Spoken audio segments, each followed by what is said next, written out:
Arturia has been on a bit of a roll over these last few years. The company has always made top-notch MIDI controllers and soft synths.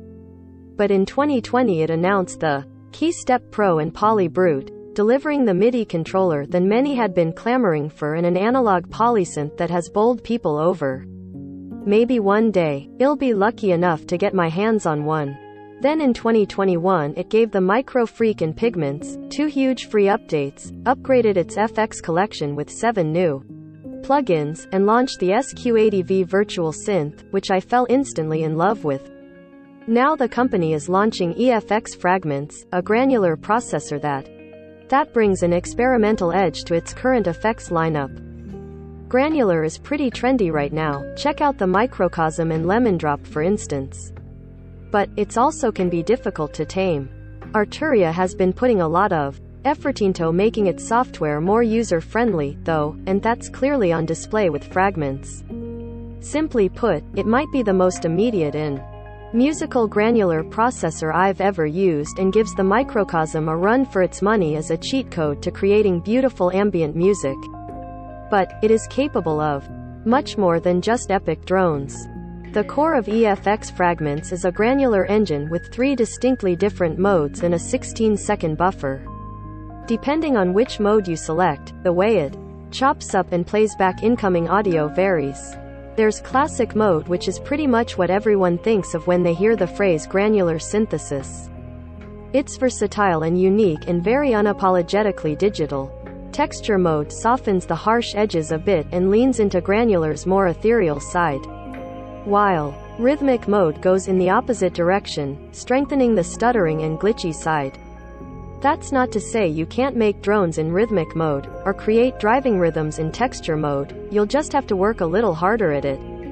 In addition to the core granular processing, there's 2 effect slots for adding filtering, reverb, delay and other tone shapers, a bit crushing section. With 5 different modes, a powerful panner and spatializer, 2 assignable macros, 3 function generators for modulation, and a modulation sequencer. Not to mention all the various tools available for manipulating the grains directly, like size, shape and pitch. Arturia. If that sounds like an overwhelming array of options, don't worry, there's a handy tutorial that helps you get familiar with the interface. And the UI is impressively clean and intuitively laid out. I wouldn't hesitate to recommend Fragments to someone that was new to granular effects. 2 things helped keep it approachable, beyond the excellent tutorial. For one, the more intimidating controls are stashed away in the Advanced tab, as is the case with many Arturia products. And, 2, the 60 presets are excellent.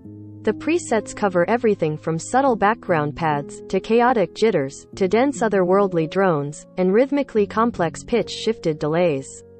There would be absolutely nothing wrong with simply sticking to the presets here. But they're also useful as a jumping-off point if you're still getting familiar with the world of granular processing, or if you're like me and just lazy. One super fun trick is to use Fragments as a time-stretching effect. When paired with the Bit Crusher, it can make melodies feel like they're being run through digital molasses or drums sound like they're coming from another dimension. My only complaint interface-wise is that all of the modulation options are hidden in the Advanced tab.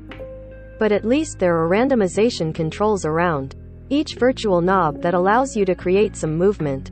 So, while it's easy to get beautiful results with the aid of the presets, to do even moderate sound design you'll have to venture into the Advanced tab.